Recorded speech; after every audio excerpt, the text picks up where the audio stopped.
Duyduğunuz bu ses, bir kuş cıvıltısı ya da yağmur damlalarının toprağa düşüşü. Bu, dünyadaki yaşamın sesi. Yeryüzü milyarlarca yıl boyunca gelişen canlılara ev sahipliği yaptı. Çünkü koşullar yaşam için eşsiz derecede elverişliydi.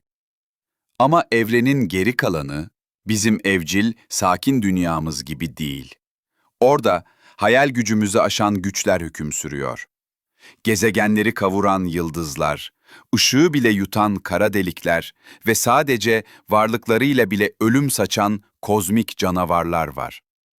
İşte şimdi yaşam için en güvenli yerlerden birinde otururken, evrendeki en tehlikeli yerlere doğru bir yolculuğa çıkıyoruz. Ve bu yolculuk her adımda daha da ölümcül hale gelecek. Evrenin en tehlikeli yerlerini sıralamaya başlıyoruz. Listemizin ilk sırasında sıcak Jüpiterler adı verilen dev gezegenler var.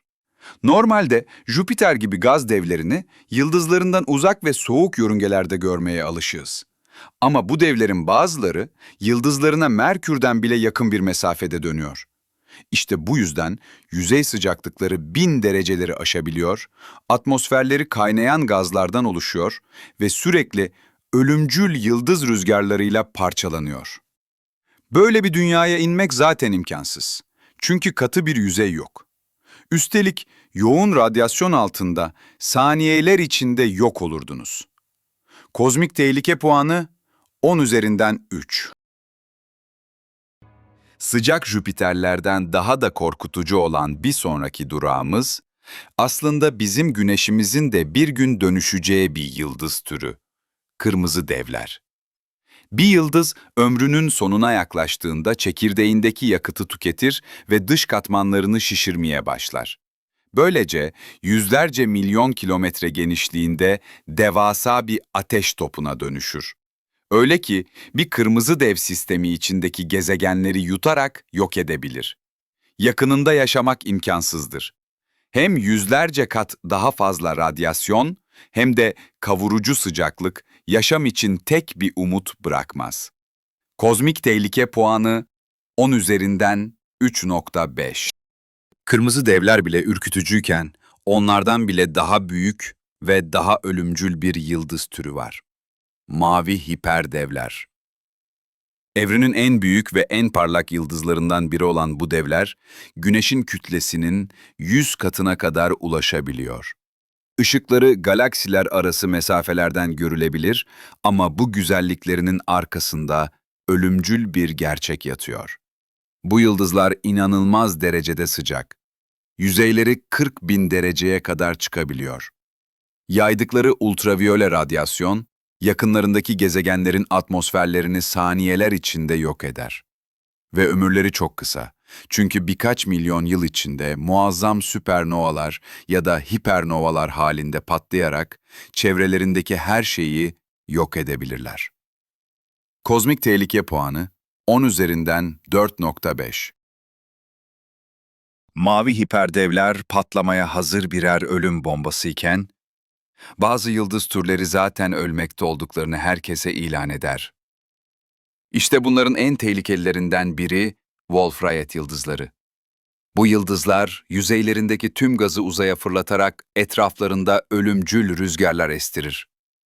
Yaydıkları radyasyon, ışık yılları uzaklıktaki bölgeleri bile etkileyebilir. Bir Wolf-Rayet yıldızı patladığında ise ortaya çıkan süpernova ya da gama ışını patlaması milyonlarca gezegenin sonunu getirebilir. Öte yandan yıldızların ölümünden arta kalan daha küçük ama yoğun cisimler de var.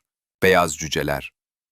Küçük görünseler de özellikle ikili sistemlerde biriktirdikleri maddeyi aniden patlatarak nova veya süpernova yaratabilirler. Kozmik tehlike puanı 10 üzerinden 5.5.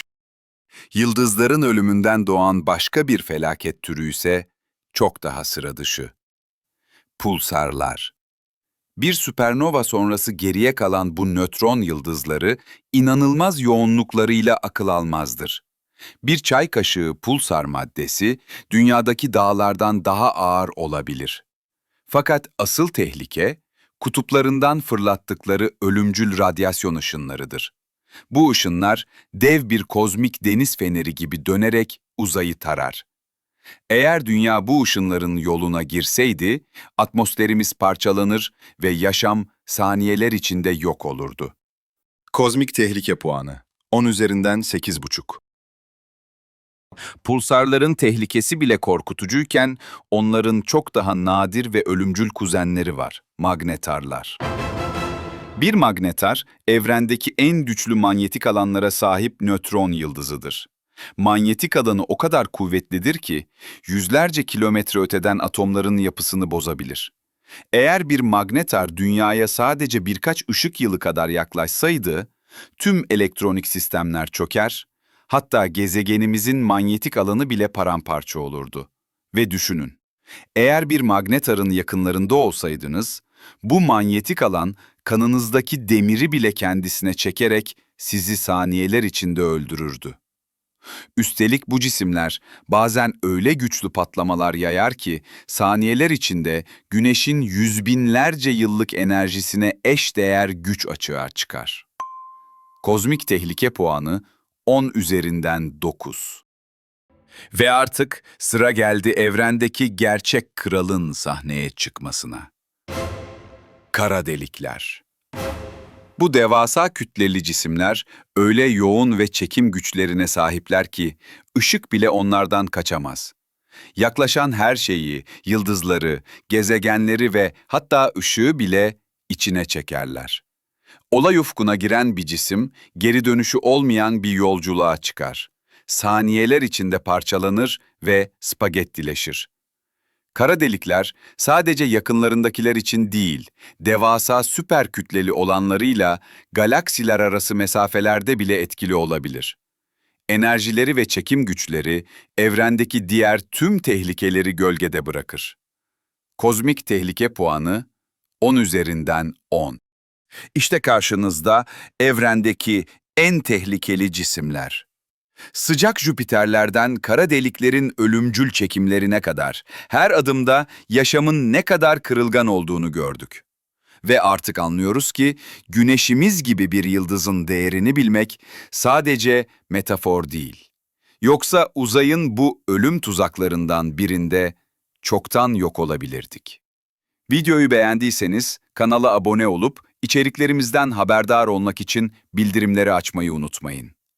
Yeni kozmik tehlikeler ve evrenin sırlarıyla bir sonraki videoda görüşmek üzere.